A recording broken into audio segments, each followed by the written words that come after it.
Hello, everyone, and welcome to today's event with the Completed Life Initiative. My name is Sarah Kiskaden-Bechtel, and I'm the Program Director for the Completed Life Initiative.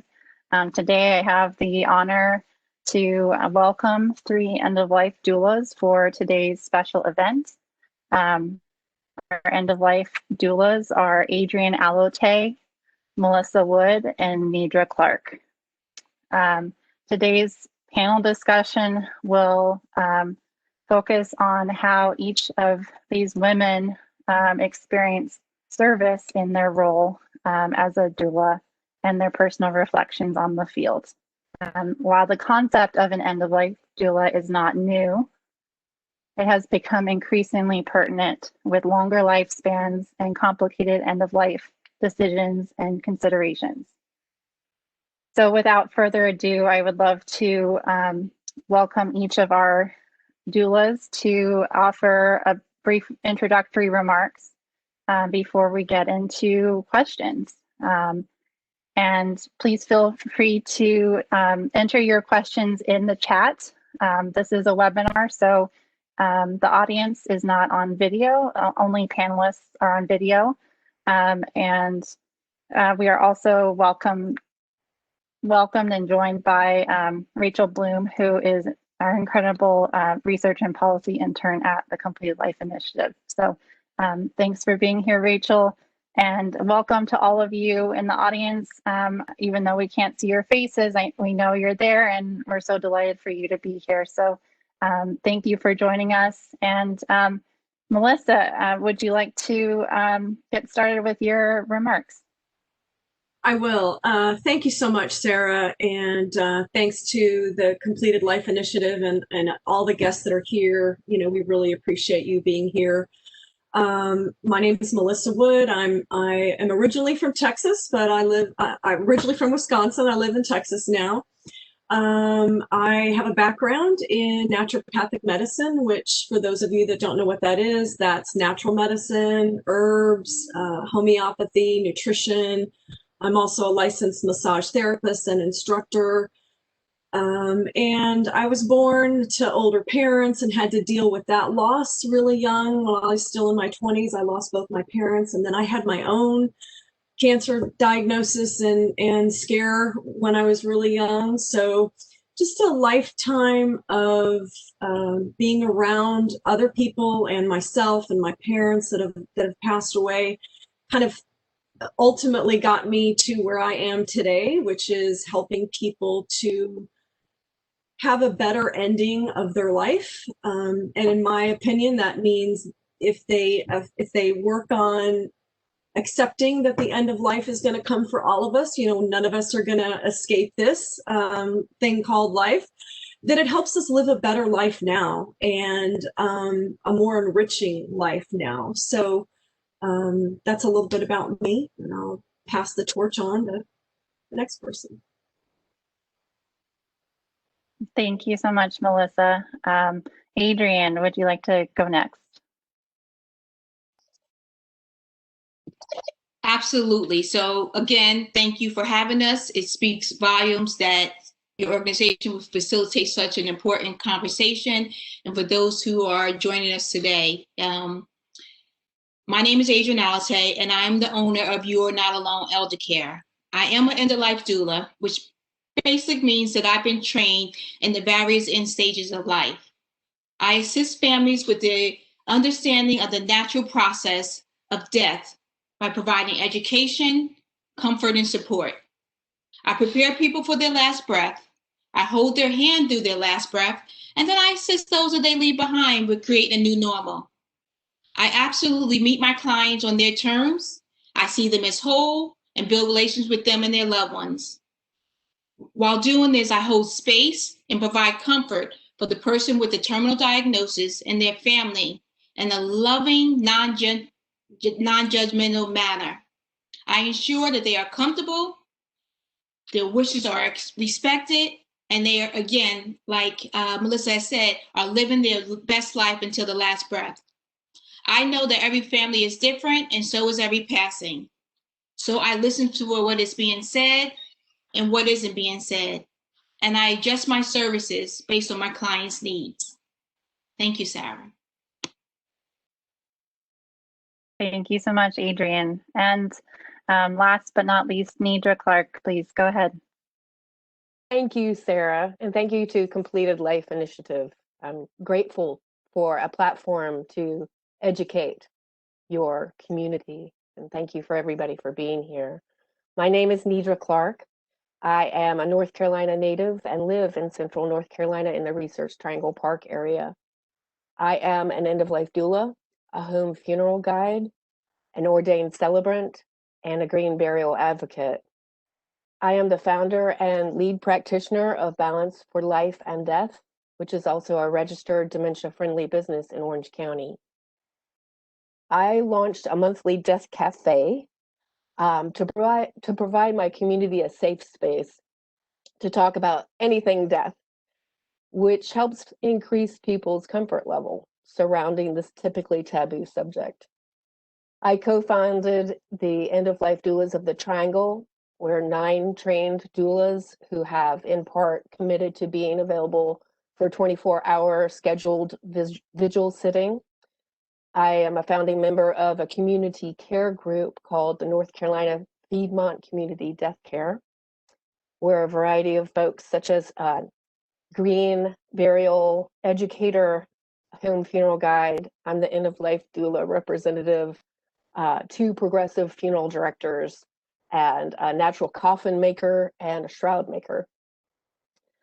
I have additional trainings in advanced care planning, grief and the quest for meaning, what is green burial, and various end-of-life rituals. My perspective on death evolved when I nearly died at the age of 15. I watched my father die in the ICU when no one was telling us he was dying. When my mother told me it is time for me to die, after emergency surgery left her quality of life obliterated, I was at her side when she chose and used VSED, voluntary stopping of eating and drinking. I was the primary caregiver of my first husband, who received a stage 4 cancer diagnosis. I was 28 at the time, and I am a suicide loss survivor. Each of these deaths, and there's many more friends and family and animal companion deaths, have taught me. I've been drawn to the bedside of the dying since a really young age. I feel at ease while providing them comfort and bearing witness to their transition. While a young caregiver in the mid-1990s, I sought outside support, and I couldn't find any, even in the surrounding larger cities. So it was clear to me that dying people were still living life, and they, as well as their caregivers, could use extra support during their end-of-life journeys. So over 20 years later, when I heard the title End of Life Doula, I thought, hey, I've been doing something like that. And I immediately sought formal training. So I'm honored to be here, and I'm honored to be a part of this sacred work. Thank you, Neidra, and thank you, Melissa, Adrian, as well, for your initial remarks. I'd like to just turn to some initial questions before we take questions from the audience. I think one burning question that I have is really, what is an end-of-life doula? Would you mind sharing your perspective?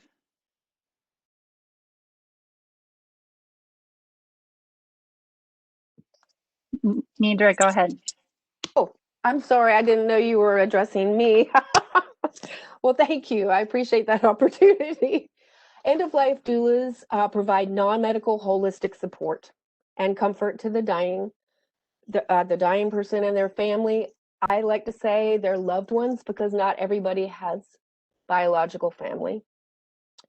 This includes emotional, spiritual, and practical care, as well as education, resources, and guidance. We assist people in defining their life's meaning, creating a legacy project, and planning for how their last days will unfold. So we guide and support the dying their loved ones through the last days, weeks, and ease the suffering of grief in the early stages. So I would like to Thank you. just piggyback on that. Neidra did an excellent job. And so, as I had shared in my introduction, for me, it's basically preparing a person with an advanced stage illness for that last breath, and then holding their hands and their loved ones' hands through it, and then helping those that they leave behind to create a new normal. And so Neidra did a great job explaining what an end-of-life doula does.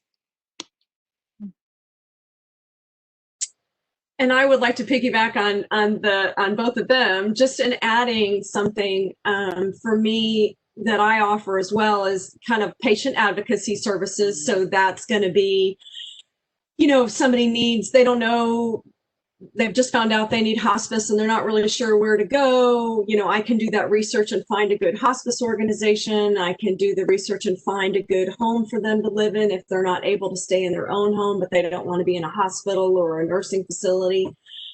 Some of us, and myself, particular, I have a thing about doing the Hail Mary treatments kind of at the end of life. And so in my work as a naturopath, one of the things we did was talk to people about, yes, you've got this quote diagnosis, they say it's terminal, but yet medical wants them to try all these various things in a last ditch effort to quote cure them.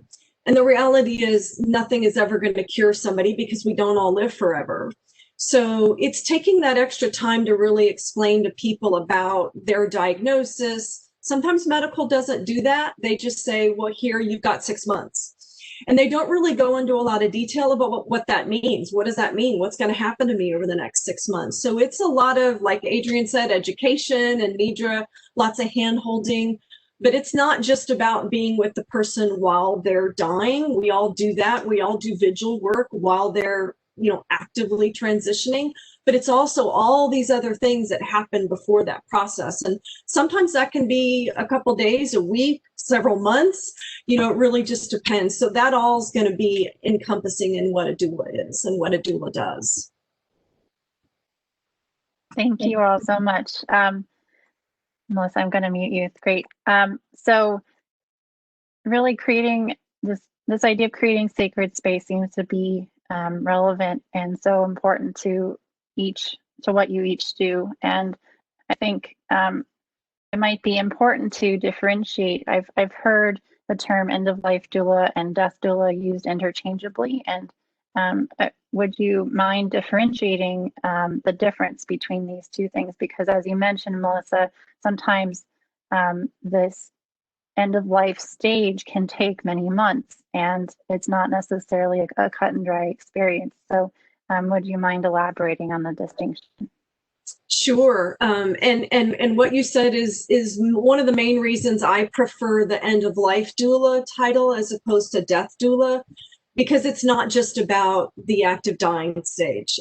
It is sometimes months, and sometimes people start thinking about this years in advance, which we all think is a good thing to do. We're all big planners here. We will always want to encourage people to be thinking about their long-term plans. And so an end-of-life doula is going to, I've had conversations with people that weren't actually terminal, but they want to know more about the end-of-life process. And for me personally, I don't prefer the term death doula, only because most people, especially here in the States, have a very negative view of the word death. They don't want to hear about death. They don't want to talk about death. End of life is a little softer.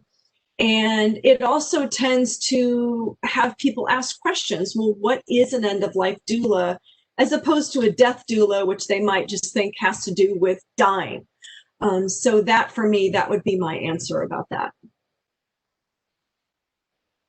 Thank you, Melissa. Adrian or Neidra, would you like to offer your thoughts? So I have to say, yeah, I have to say, I agree with what Melissa said. I just have a different mindset. I believe they're all the same. And so doulas sometimes call themselves different names depending on what part of the country or world that they live in and how they actually see themselves. And so some names you'll hear are like, Melissa said, deaf doula, deaf midwife, End of Life guide, End of Life coach.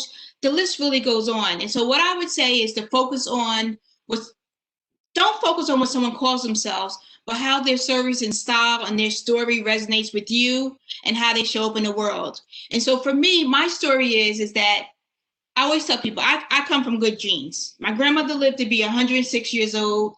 And she had absolutely really no health issues until the last couple of months of her life. And so her only desire, only wish in life was to stay in a home that my grandfather had worked so hard to build. And so as a family, when she got ill, we really didn't know what to do to make that one desire a reality. We felt hopeless. We had no direction, no guidance, just no real understanding on how to keep her in a home with the medical team and the non-medical team. We watched a quick and steady decline. And when we were able to finally get her into a space that provided that medical assistance, yes, the medical team was in place, but there was no one there educating us on how close she was to death, how we could help her as a family, how we could help ourselves holistically until she took that last breath. I was actually the last family member with her before she passed. And if I had just understood that she was in that active dying phase, I would have stayed that additional hour before she passed. Now, I now know that people choose when they leave. Some want people there and some don't. But as an end-of-life doula, I now guide people through the illness to the active dying process and then beyond, so that they know what's happening, what probably will happen next. What do you need emotionally? Ask the question, what do you need emotionally, mentally, and spiritually, and then provide those answers. So to be honest with you, when most people stop showing up because they don't know what to say or do when their loved ones get sick, the families that I work with, they come together and I give them the coping skills to be able to handle that. So again, I wouldn't focus on the title. I would focus on what can they offer you in your time of need. Thank you. Thank you, Adrian. I'd love to offer Neidra a chance to respond as well. Neidra, feel free to jump in. Thank you. I agree with Melissa and Adrian on many parts. I refer to myself as an end-of-life doula, though sometimes also a death doula. I prefer end-of-life doula because the majority of our work is while we are with the dying, as they live while they die, and their caregivers. And having been a caregiver myself, as you heard me say in my introduction, seeking support and not finding it, I got chill bumps right now thinking about it. I know I see that need, and I want to be there to fulfill that need for the caregivers and for the dying. They live as they die, I'd like to say. Dying is hard work for the one who is dying, for the people who are their caregivers. There's a lot of overwhelm, sadness, fear, longing, regret. We process all of those while they're still alive. So that's why I prefer End of Life Doula. And like Adrian said, yes, there are many names. We don't want that to be confusing, but we're all doulas. Just as I like to also mention that birth doulas help expectant parents bring new life into the world. The focus may be the birth. Like for us, the focus might be the death, that transition. But there's so much that we work with before such. Like birth doulas do so much work before the birth. It's a journey. Thank you so much, Neidra. You're tying in of doula to encompass birth as well as death and end of life really speaks to what the Completed Life Initiative is all about. This idea of having a complete life, really honoring the whole spectrum of a life from birth until death in the end of life and dying process. I know some of you in the audience are curious about hospice care and how this relates to the work that Neidra, Melissa, and Adrian do as End of Life Doulas. And I wanted to ask, what are the differences between the work you do and hospice care? And to Faith Summerfield's question in the chat, have you ever had hospice care for patients available to provide pain relief if needed? Melissa, would you mind jumping in first? Sure, thank you. So yeah, hospice is, I think everybody's going to probably agree, hospice is a wonderful organization. I think the hard part that I see with hospice is that people call them too late. A lot of times they get into this process of somebody dying way too late. And I hope that with more awareness and more discussion about death, that will change, because they can be brought in long before somebody's actively dying. But the main difference between hospice and doulas are medical. So hospice is going to have a physician and a nurse. They're going to be involved in evaluating the patient, checking to see if they need medications, administering those medications, particularly when it comes for pain and palliative care. Doulas can't do that. We're not, unless we've got specific, RN training and things like that, we can't administer medications. We can't have access to those medications. That's going to be a hospice medical role. And the other side of that is that hospice, unfortunately, because of budget cuts and things like that, they don't have a lot of time to spend. You might get a weekly visit from a nurse when you're on hospice until you get to the active dying stage. Doulas, on the other hand, are available as much or as often and as frequently as a patient and their family needs. So our support of emotional and spiritual support and guidance and resources is just much more available to the patient and their family than what hospice can provide. And I know these other two ladies are going to have some other thoughts about it, so I'm going to let them take the torch now and continue that. Thank you, Melissa. Adrian, what are your thoughts? So I agree with Melissa. I am a hospice volunteer, and so for those who may not know how to reach out to an End of Life Doula, I am still there, able to support. And so as a hospice volunteer, I help them navigate the hospice services. And so I have done 2-hour presentations on the difference between hospice and End of Life Doula. And so I'm going to try to sum it up here. And so the hospice team manages the overall care of the patient.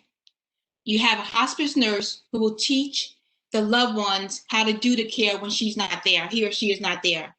But due to medical, because Medicare pays for hospice, unless you're a minor, but if you're, an adult, if you're, I'm sorry, not just a minor, but if you're at the age of Medicare, Medicare does pay. And so their guidelines only allows the hospice team to be there for a limited amount of time. And so, End of Life is not a limited amount of time. It's stretched over time, as we have already shared. And so it's 24/7. And so the End of Life Doula, we're very similar to the hospice team. We want the same thing, but we're there to fill in the gap. And so when, if something changes, we're able to communicate. We're the eyes and ears for the hospice team. We're able to linger, we're able to communicate, we're able to share with the hospice nurse what we see, and the hospice nurse, as the medical person, makes a change in their medical plan. So we linger. We're, again, as Melissa shared, we're the non-medical person. We just don't have those time constraints like the hospice team does. We have come a long way with hospice and End of Life Doulas. So the national organization that oversees hospice, the National Hospice Palliative Care Organization, actually now has, within like the last year or two, an End of Life Doula Advisory Council. And so what they're doing, they're actually promoting the awareness and the understanding of an End of Life Doula and its role. They understand what we're doing. They understand that we're there and that we can linger, and we're providing that emotional, mental, and spiritual support. But again, I just want to go back to the goals are the same, to provide that comfort and that care for the patient and their loved ones. Thank you so much, Adrian. Neidra, over to you. Thank you. Pretty much everything's been said. Those were full, glorious answers. And I'm really glad that Adrian mentioned the National Hospice Palliative Care Organization. They did indeed form an End of Life Doula Advisory Council, and it was June 2018, helping educate their members about who are End of Life Doulas. You know, what are they doing? Are they coming to step on our toes? The answer is no.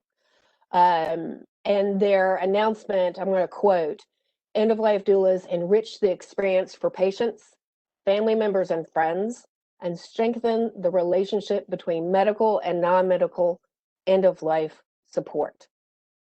The end of life doula profession, unquote, excuse me, the end of life doula profession is evolving like the birth doula movement did, and like nurse practitioners. Remember when they came onto the scene? And hospice itself. So everything is evolving. To just put in my 2 cents about the difference between end-of-life doulas and hospice, which will reiterate what has been said, but we have the time. It's not the hospice workers' fault, and I know they are angels. It's the way hospice is structured. Like Melissa said, and like with my mother, you might have a hospice worker come in once a week and available on call, whereas the end-of-life doula is just by nature much more readily available, able to spend the time.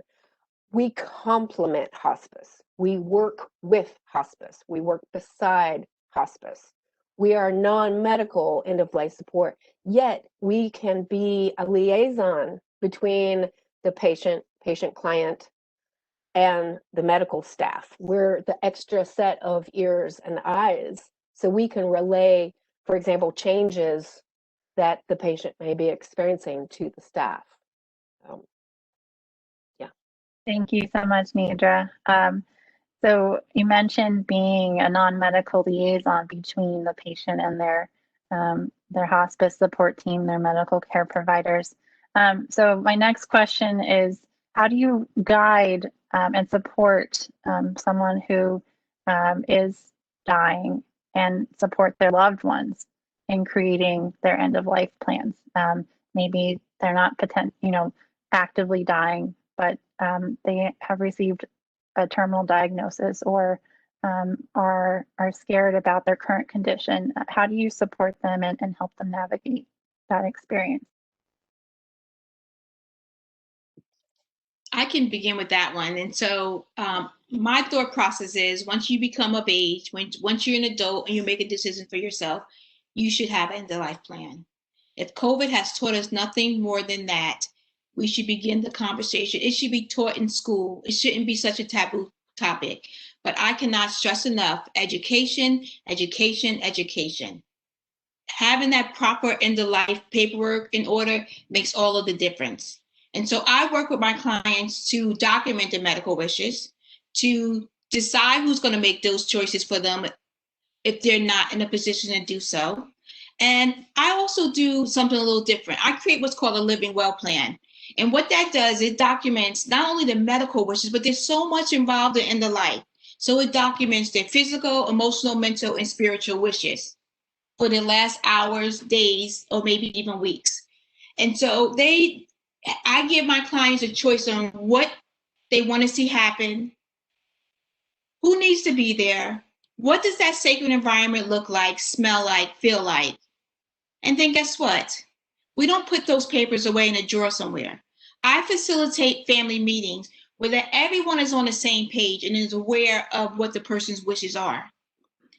And guess what? The next of kin is not always the best person to carry out your wishes. And so it gives them an opportunity to say, I can do this or I can't do it. It also limits the chances of having a family disagreement later. I find that when I say education, that many people are not aware of the medical terms and processes that they agree or deny in those advance directives. So again, I educate on what's involved. You know, there are so many different variables at the end of life, so many different scenarios. And so what you want at 60 may be different than what you want at 80.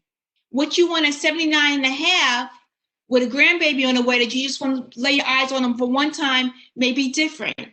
So I continue to check in. Once I create an advance directive, I check in with my clients annually. Has anything changed?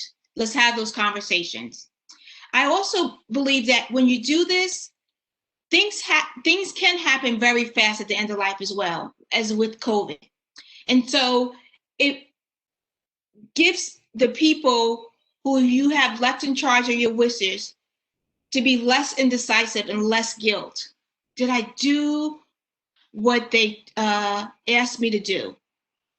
I even do dress rehearsals of the final moments. And so that gives, again, a dying person's voice, and it reduces anxiety and stress within them and around them. And guess what? Later on, when that's happening, sometimes that can bring humor because they'll remember what happened during the dress rehearsal. And so it just shifts the atmosphere.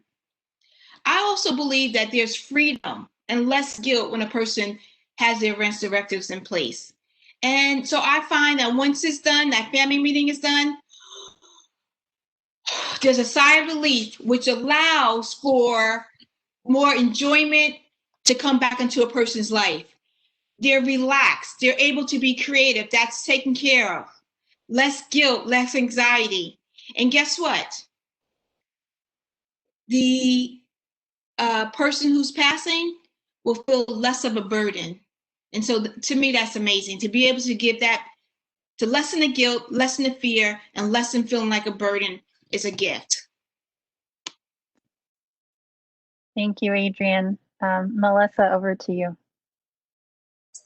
So that was very well said. And, you know, I agree as well. The plan is the important part of this. And, you know, we all, you know, we plan everything else in our life: birthdays, anniversaries, retirement parties, showers, weddings, vacations.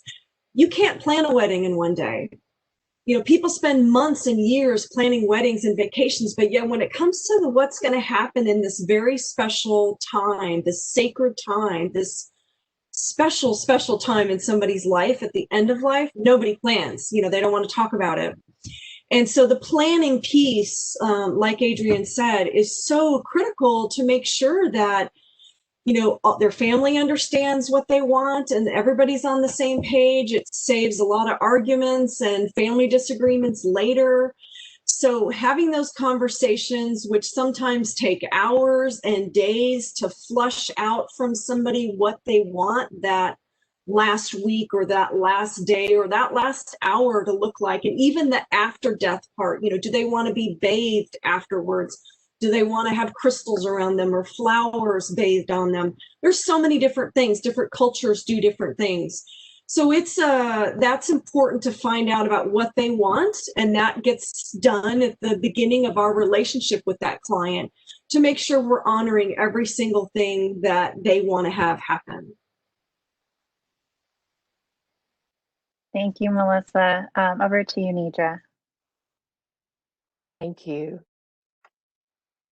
I'm just going to add on just a wee bit because so many beautiful things have been shared and spot on. As end of life doulas, we are there to assure the dying and their loved ones that their last days will happen as planned, that the client will not die alone unless they want to. Most people don't want to die alone. Providing the family and caregivers respite. We're there to inform them about what the signs and symptoms are as the person moves closer to death. But in the planning, and I agree with Melissa, it takes time, but it's doable. And I agree with Adrian, advanced directives, 5 wishes, get it in writing. And the beautiful thing is we have the opportunity to, the dying and their family has the opportunity to do whatever they wish, have what they want, whether it be a Christmas in July or their birthday is really 6 months from now, but let's have it today. In the planning phase, this is where we can explore their life, kind of like have a life interview. You know, what meaning has their life had? This is where we can create a legacy project. You know, how do they want to be remembered, and what do they want to leave their loved ones? We assist in creating those with them. We assist with unfinished business. And I think, Adrian, you said something too. It's about family dynamics, because there can be some sticky situations. We're not there to fix. We're there to hold space. We're kind of more in the background too. We're actively listening. We're always there in support. But this isn't about us. This is about our client. It is about the person who is dying and their loved ones. So there's many things to have fun with. What songs do you want played at your funeral? What songs or poetry do you want read to you while you're laying there, awake, asleep, or even unconscious? So we all have intake forms where we ask many questions to not only get to know our client, but their wishes. So lots of opportunity for planning. Thank you, Neidra. I'm going to turn to our audience questions. They're coming in fast and furious. One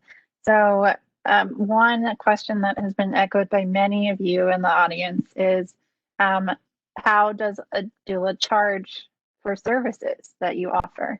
And are these services available to people without significant resources? Is there any possibility of the service being covered by insurance? What is it like? Melissa, would you like to start? Sure. So that's an interesting topic. I can't speak for Neidra or Adrian, but I know for myself, most doulas that I know are private pay.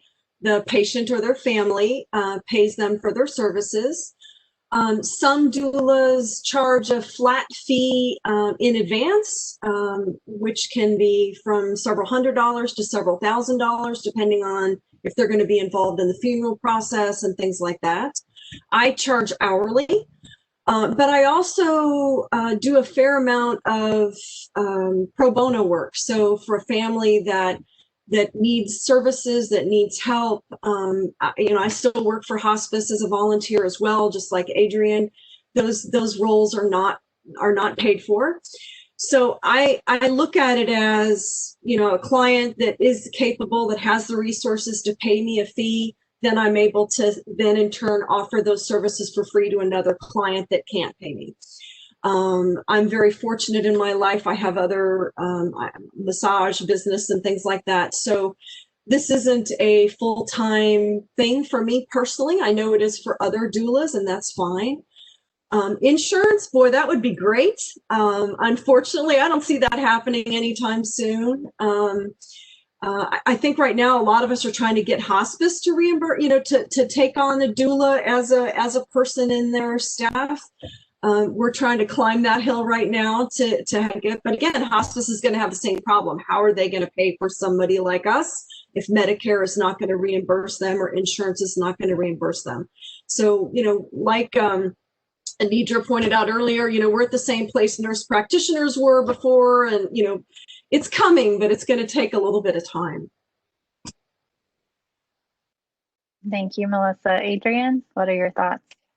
So I would have to say exactly what Melissa said. My love language is service. I just respond very well to service, and that's what I like to give to the world.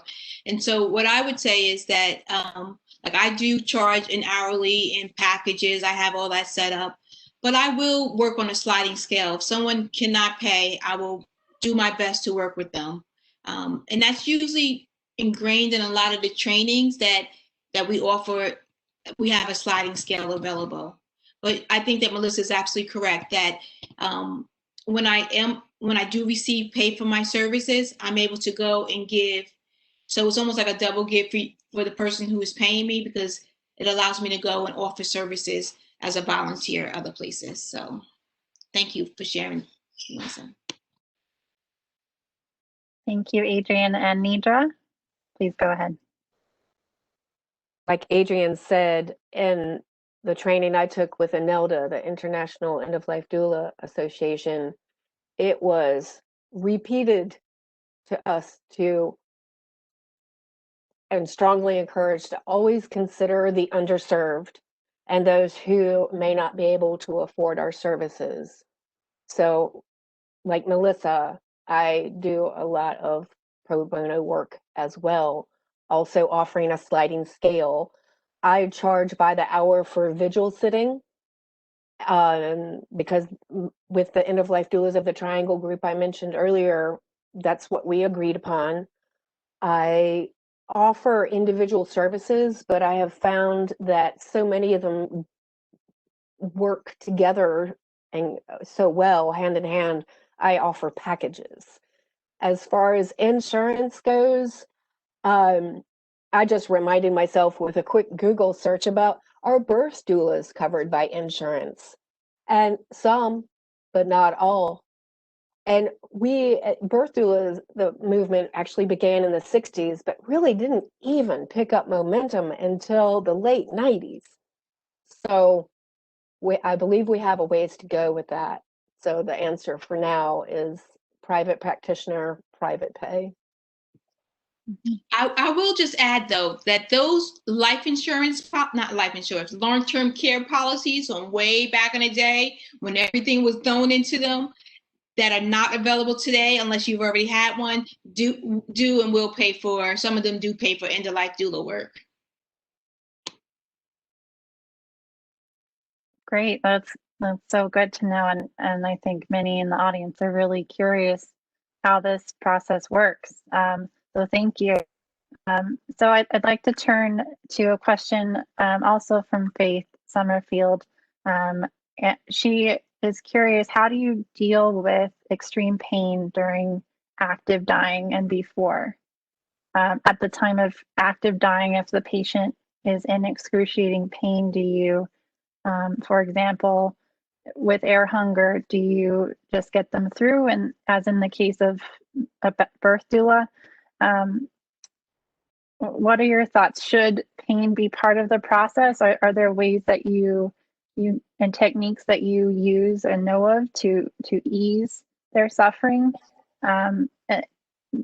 especially with the ability of potentially eliminating pain and suffering through medication? So how do you deal with this this inherent issue at the end of life, and what are your thoughts?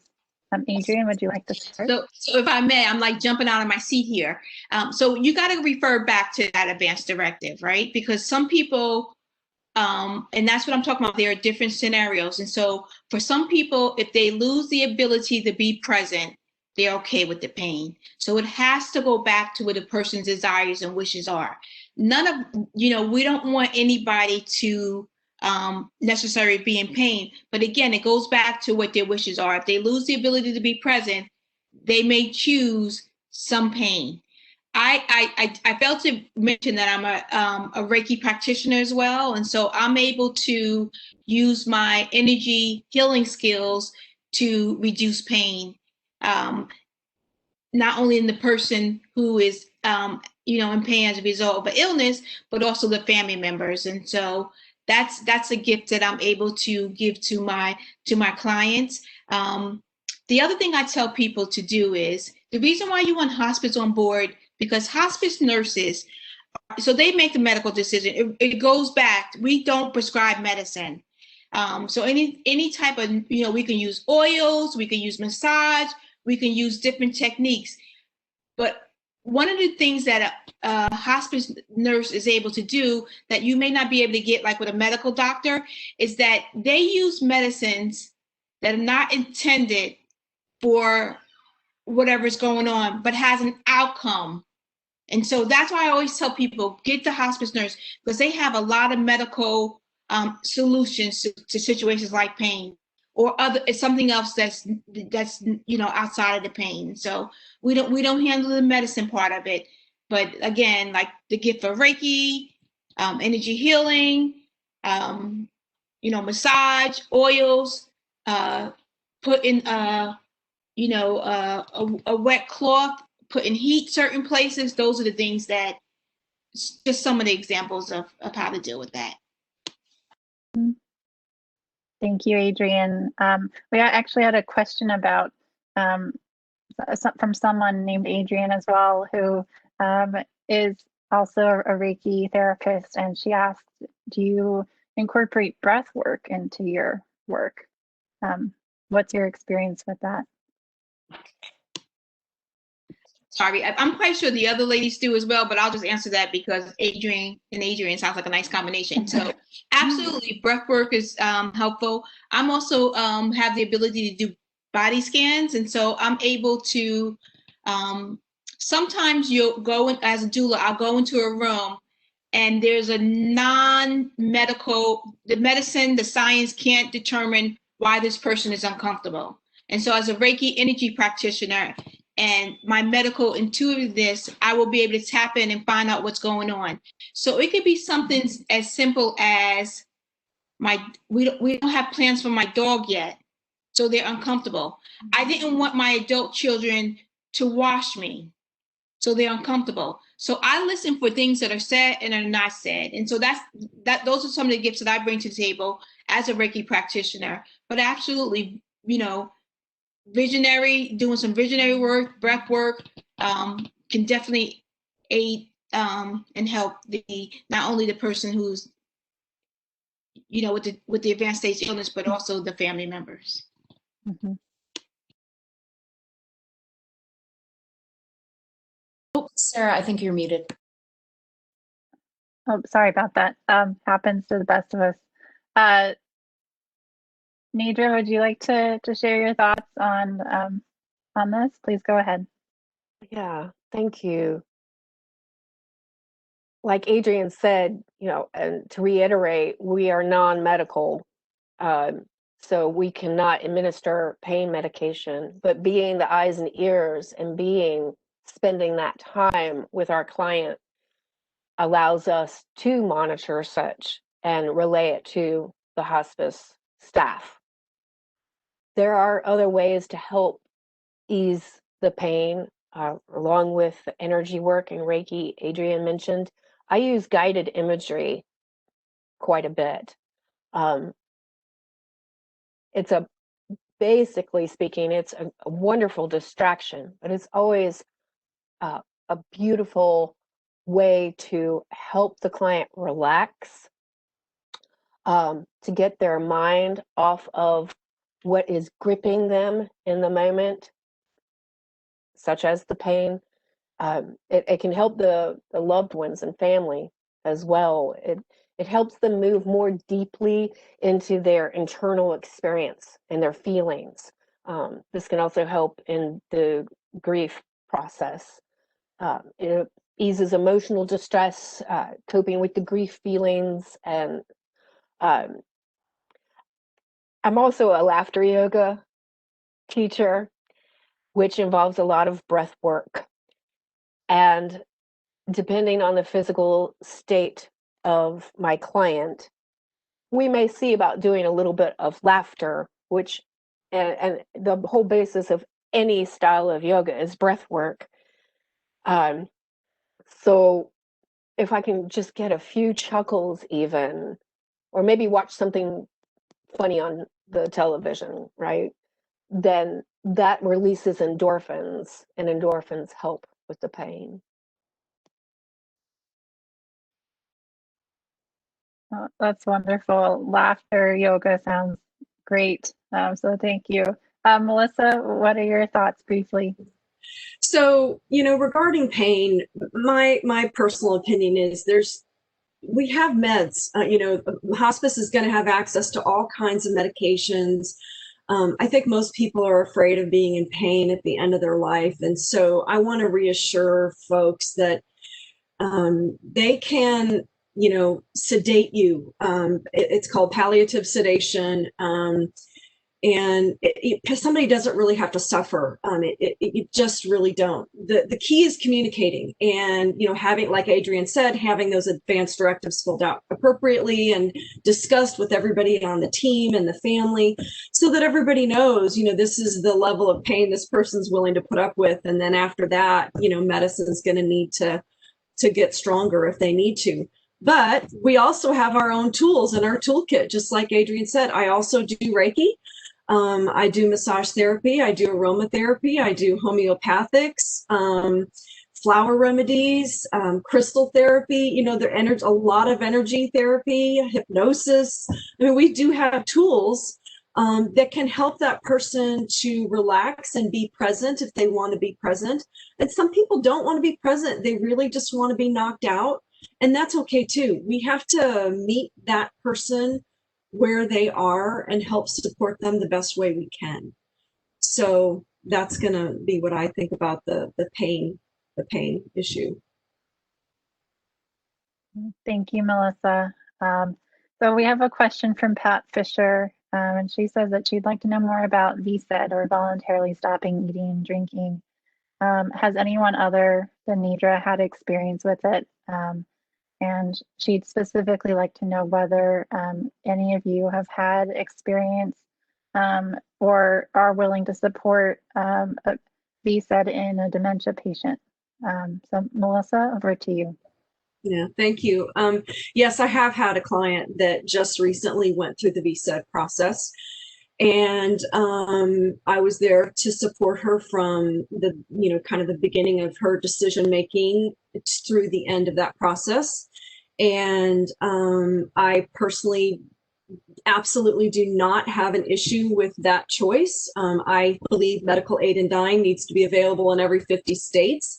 And unfortunately, here in Texas, we don't have that option. So VSED was the only option for this client. It gets a little tricky when you start talking about cognitive changes and, for instance, Alzheimer's disease and things like that. There are legalities and ethical things that have to be considered in that process. But I believe that somebody, when they're cognitively sound, should have the right to say, when I'm not cognitively sound, these are the choices that I want to make. And those choices should be honored. Not at that time, but they should be honored when the paperwork was done, when the video was done, whenever it was that was done in the beginning. That should be the rule for that, what that person's wishes are. And, there's a lot of debate on this issue, but that's my personal opinion about VSED. And yes, it should be allowed in dementia patients for sure. Thank you, Melissa. Adrian, over to you. So I've never actually worked with a VSED or medical aid in dying. I have done a lot of research. That's a tricky question. I think, as Melissa has shared, that legislation needs to catch up where we are and where people's wishes are. And so slowly but surely we're getting there. I would say that as it relates to dementia, that again, when they're able to make that decision, it needs to be well documented.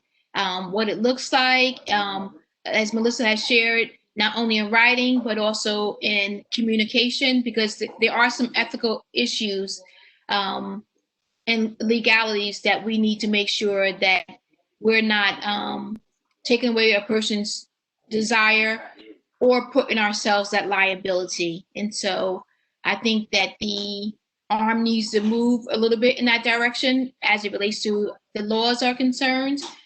My winning formula is that I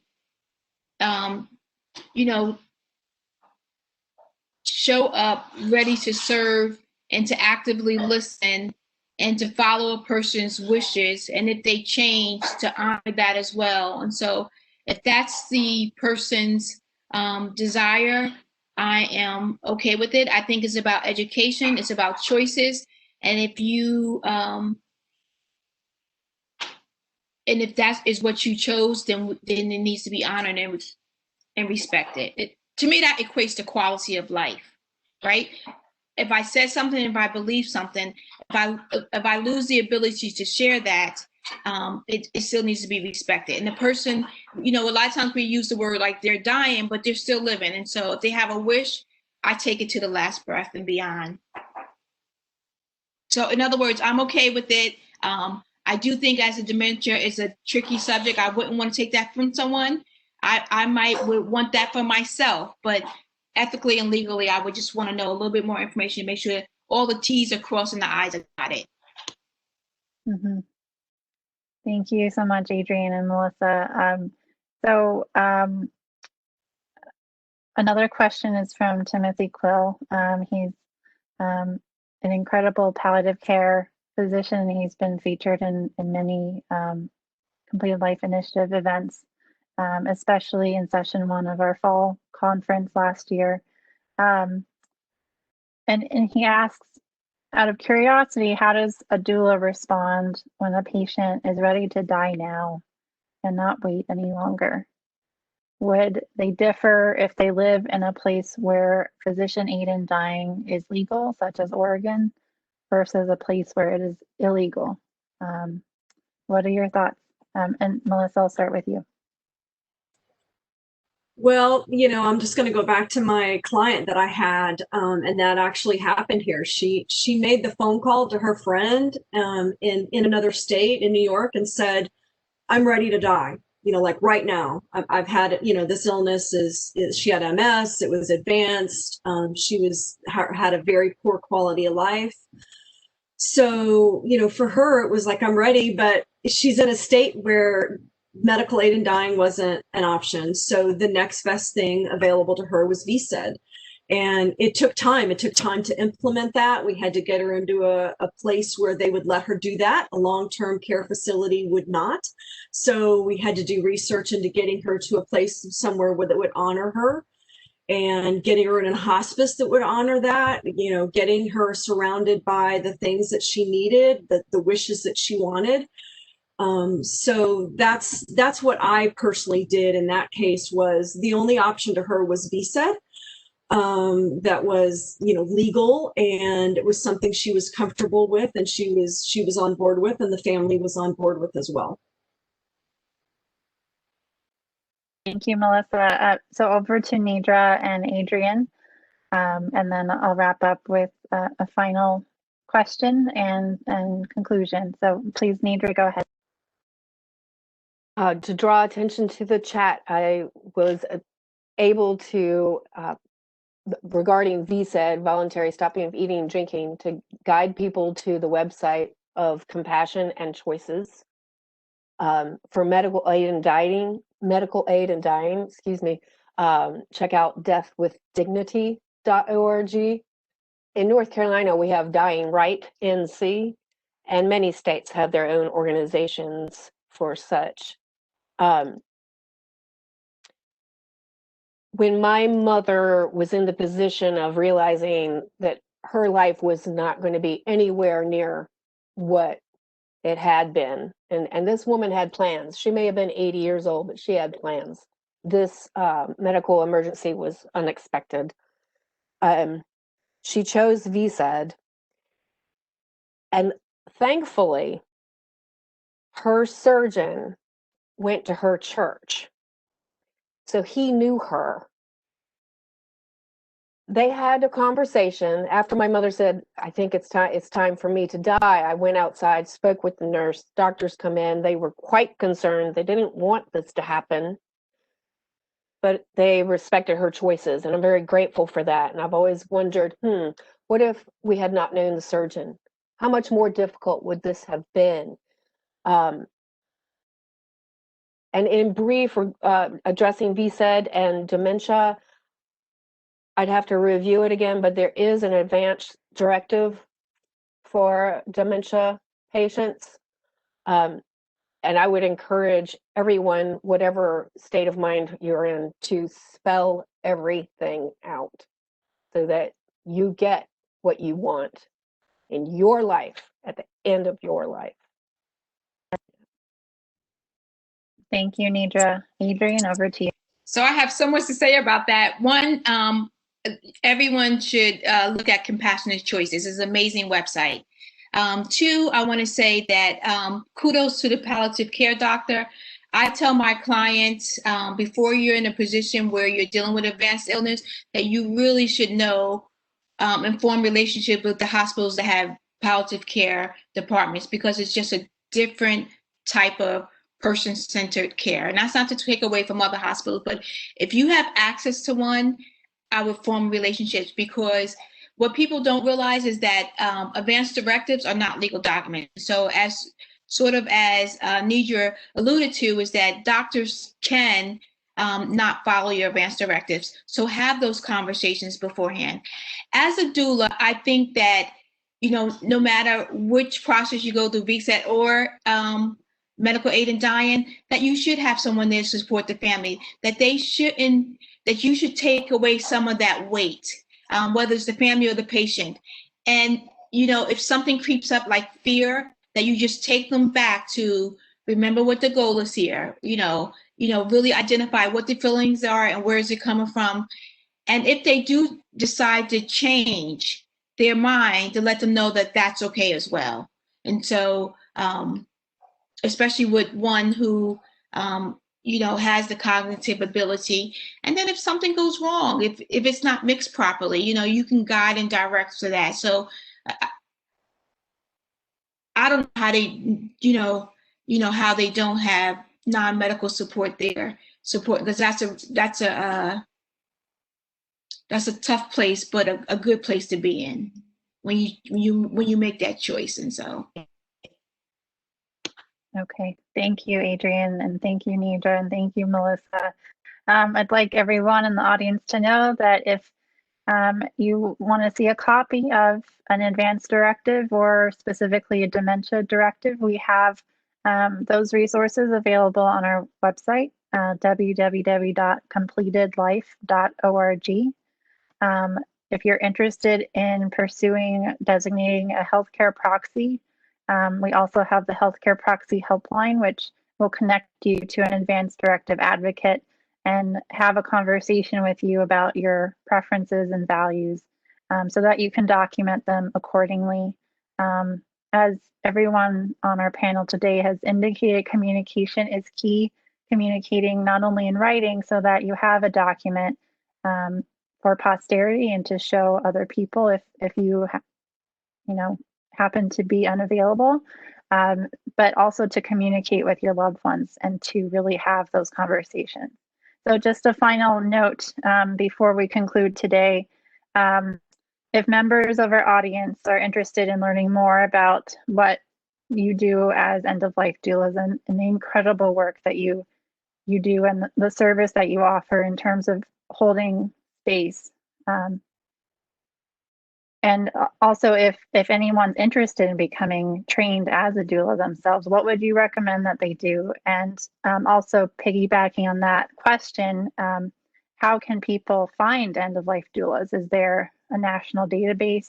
What would you suggest? So start with Adrian. So thank you once again. And so there is a national database. We have an organization called National End of Life Doula Alliance. Its website is neda.org. Again, I own a company, You Are Not Alone Elder Care. And so because that's a long name, everything is used by the initials. So you can find like myself, or you can go into the NEDA website and look for someone locally. You can also, if you're interested in becoming an End of Life Doula, they have trainers there.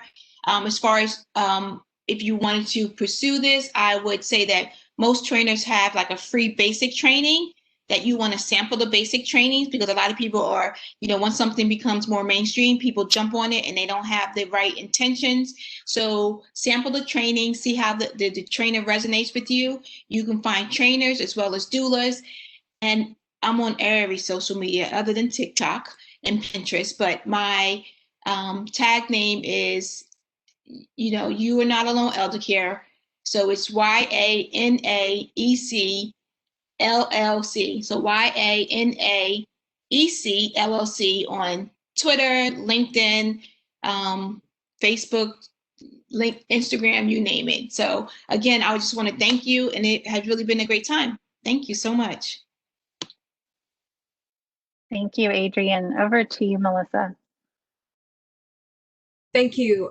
So I just want to say too that, doulas as a rule, our role is very much in line with what the Completed Life Initiative, your mission is.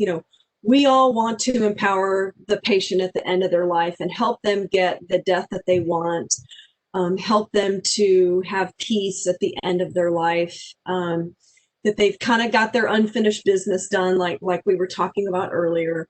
So, thank you to the Completed Life Initiative for having this panel, because it's very much in line with what your mission is. As far as myself, my website is called peacefulendoflife.com, and I'm on LinkedIn as well. I've got a Facebook page also, so I can be reached there. And I would agree with Adrian, the NIDA Alliance is a great doula kind of organization. The trainers, there's a lot of End of Life Doula trainers out there, just like she said. There is a lot of free training available. You can Google that kind of thing. And again, sample the trainings from 4 or 5 different trainers, because it is all free. And you'll find ones that you resonate with and maybe some that you don't. And then before you've invested the time and the energy and the finances into that training, you'll find the one that resonates best with you. So that would be what I would suggest. Thank you again. Thank you so much, Melissa. And Neidra, over to you. Thank you, Sarah. Thank you, Rachel. And thank you for everybody in this Completed Life Initiative community. I put in the chat the NIDA National End of Life Doula Alliance website, NEDALLIACE.org. Yes, there is a directory of doulas there by state, and there's a directory of trainers. So if someone is interested in pursuing such, the resources on that particular website, which is unaffiliated with any organization. This is a nonprofit. It doesn't even oversee the work we do. Again, End of Life Doula is still a budding profession. So we're all learning. But I've found the articles and resources on that particular NIDA website will be helpful for most people who think they may want to seek this work. You're going to have to ask yourself a lot of hard questions. As you may imagine, this really touches our hearts too. But again, it's all about our clients. And I love that Completed Life, the Completed Life Initiative has asked us to be a part of this discussion, because as we work with the dying, we're working with their lives. Birth, death, the 2 major transitions we all have in common. So it's important to honor all of that. And like in the poem called The Dash, that little dash between our year of birth and year of death, that little dash, that everything in between, that's our life. We pay attention to all of that. And I appreciate being able to be here today. Thank you. Thank you, Neidra, and to all 3 of you. It's been an incredible honor to sit here this afternoon and virtually have this incredible conversation. It's been wonderful to welcome you to the Completed Life community so you can share your wonderful gift. And Neidra, thank you for that beautiful metaphor of a dash. I've never heard of that poem, but it really encapsulates it beautifully. So thank you. Thank you to everyone in the audience for submitting incredible questions. It's been wonderful to have you here today. And please check out our website, www.completedlife.org. Our mission at the Completed Life Initiative is to honor the dignity and autonomy of every individual so that they can have a good death and on their own terms in accordance with their personal values that they've lived throughout their life. And so we welcome you into the conversation. If you're new to the community, please go to our website and subscribe to our newsletter so that you can receive upcoming news about our upcoming events. We are having a town hall featuring Dr. Tim Quill and Dr. Tia Powell on Thursday, January 28th on navigating the relationship of patient-centered care. So we look forward to welcoming you all back to that event. Please check it out. We'll be posting more about that event shortly. And please stay tuned for future Completed Life events. It's been wonderful to spend time with you today. And thank you so much. I look forward to seeing you next time. Bye-bye.